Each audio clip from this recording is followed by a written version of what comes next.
ಹೋಮ ಹವನ ಅಂದರೆ ಹೋಮಾನಗಳು ಯಾಕೆ ಮಾಡಬೇಕು ಅಂತಾರೆ, ಅದರಿಂದ ಸರಿ ಹೋಗ್ಬಿಡುತ್ತಾ ಇದರಿಂದ ಸರಿ ಹೋಗ್ಬಿಡುತ್ತಾ ಅಂತಾರೆ. ಹೇಗೆ ಅಂದರೆ ಮನುಷ್ಯನಿಗೆ ಎಲ್ಲ ಇನ್ಸ್ಟಂಟ್ ಆಗಬೇಕು.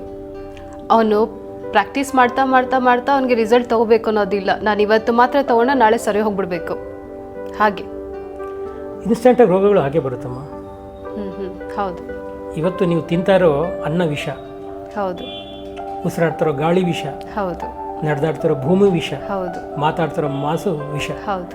ಹೀಗಿರ್ಬೇಕಾದ್ರೆ ಒಳ್ಳೆಯದನ್ನು ಹೇಳ್ಕೊಂಡ್ಕೊಳ್ತಾನೆ. ಹಾಗಾಗಿ ನಾವೆಲ್ಲ ಸರಿ ಹೋಗ್ಬೋದು. ಮೊದಲು ನಾವು ಆರೋಗ್ಯದ ವಿಚಾರದಲ್ಲಿ ನಾವು ಮೊದಲು ಪ್ರಜ್ಞಾವಂತರಾಗಬೇಕು.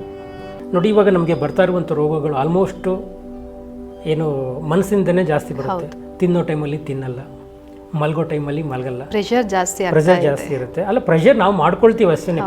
ಪ್ರೆಷರ್ ಅಂತ ಏನು ಇರೋದಿಲ್ಲ. ನೋಡಿ, ನಾನು ಹೇಳ್ತೀನಲ್ಲ, ನಾವು ಯಾವ ಟೈಮ್ನಲ್ಲಿ ಆಹಾರ ಸೇವನೆ ಮಾಡಬೇಕು ಸೇವನೆ ಮಾಡಲ್ಲ, ತಿನ್ನೋ ಟೈಮಲ್ಲಿ ತಿನ್ನಲ್ಲ, ಮಲ್ಗೋ ಟೈಮಲ್ಲಿ ಮಲಗಲ್ಲ, ಮಲ್ಗೋ ಟೈಮಲ್ಲಿ ಎದ್ದಿರೋ ಟೈಮಲ್ಲಿ ಮಲಗಿರ್ತೀವಿ, ತಿನ್ನೋ ಟೈಮಲ್ಲಿ ಯೋಚನೆ ಮಾಡ್ತೀವಿ, ಯೋಚನೆ ಮಾಡೋ ಟೈಮಲ್ಲಿ ತಿಂತೀವಿ. ಅಂದರೆ ಕ್ರಮಗಳು, ಬದುಕುವಂಥ ಕ್ರಮ, ಜೀವನ ಕ್ರಮ ಏನಿದೆ ಇದು ಬದಲಾಗಬೇಕು. ಅದಕ್ಕೆ ಬದಲಾಗಬೇಕು. ಇದೇ ಸೂತ್ರವನ್ನು ಆಗಿನ ಋಷಿಮುನಿಗಳು ಆಹಾರ ಎಷ್ಟು ಸೇವನೆ ಮಾಡಬೇಕು, ಹೇಗೆ ಸೇವನೆ ಮಾಡಬೇಕು, ಮನಸ್ಸನ್ನು ಆಹಾರದ ಜೊತೆಗೆ ಮನಸ್ಸನ್ನು ಯಾವ ರೀತಿ ಸಂಜೋಡಿಸ್ಕೊಂಡು ನಾವು ಬೆಳಿಬೇಕು. ಯಾಕಂದರೆ ದೇಹ ಮತ್ತು ಮನಸ್ಸು ಒಂದು ಬ್ರಿಡ್ಜ್ ಇದ್ದ ಹಾಗೆ. ಸೊ ಅದನ್ನು ನಾವು ಸಂಭಾಳಿಸ್ಬೇಕು. ಅದನ್ನು ನಾವು ಯಾವತ್ತು ಸರಿಯಾಗಿ ಇಟ್ಕೊಳ್ತೀವಿ, ಆಗ ದೇಹ ಸಂಪೂರ್ಣವಾಗಿ ಸರಿ ಹೋಗುತ್ತೆ. ನಾನು ಆ ಮೆಡಿಸಿನ್ಸ್ ತಿಂದೆ, ಈ ಮೆಡಿಸಿನ್ಸ್ ತಿಂದೆ ಅನ್ನೋದಕ್ಕಿಂತ ಹೆಚ್ಚಾಗಿ ನಾನೇನು ಸೇವನೆ ಮಾಡ್ತಾಯಿದ್ದೀನಿ, ನನ್ನ ದೇಹ ಎಷ್ಟು ಆಹಾರವನ್ನು ಕೇಳ್ತಾ ಇದೆ, ನಾನು ಎಷ್ಟು ತಿನ್ನಬೇಕು.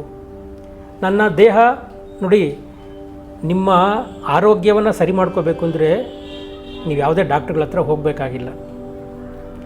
ನಿಮ್ಮ ಆರೋಗ್ಯಕ್ಕೆ ನೀವೇ ಜವಾಬ್ದಾರಿ. ನಿಮ್ಮ ಆರೋಗ್ಯನ ನೀವು ರೂಪಿಸ್ಕೋಬೇಕು, ನಿಮ್ಮ ಜೀವನನ ನೀವು ರೂಪಿಸ್ಕೋಬೇಕು. ಜ್ಯೋತಿಷ್ಯ ಹತ್ರ ಹೋದರೆ ನೀವು ಜೀವನ ರೂಪುಗೊಳ್ಳೋದಿಲ್ಲ. ಆಗುತ್ತಾ? ನಿಮಗೆ ಒಂದು ಅಡ್ವೈಸ್ ಮಾಡ್ಬೋದು ಅಷ್ಟೇ, ಹೀಗೆ ಹೋಗಪ್ಪ ಅಂತ ಹೇಳ್ಬಿಟ್ಟು. ಆ ಕ್ಷಣಕ್ಕೆ ಆ ಪರಿಹಾರ ಅಷ್ಟೇ, ಆದರೆ ಪೂರ್ಣ ಪರಿಹಾರ ಅವ್ರು ಕೊಡೋದಕ್ಕೆ ಸಾಧ್ಯನೇ ಇಲ್ಲ. ಅದಕ್ಕೆ ನಿಮ್ಮ ಜೀವನ ನೀವು ರೂಪಿಸ್ಕೋಬೇಕು. ನಿಮ್ಮ ದೇಹವನ್ನು, ನಿಮ್ಮ ಆರೋಗ್ಯ ನೀವು ಕಾಪಾಡ್ಕೋಬೇಕು. ಒಂದು ಹಂತಕ್ಕೆ ಅದು ಮೀರಿ ಆದಮೇಲೆ ನೀವು ಡಾಕ್ಟರ್ಗಳ ಹತ್ರ ನೀವು ಕನ್ಸಲ್ಟ್ ಮಾಡ್ತೀರಾ.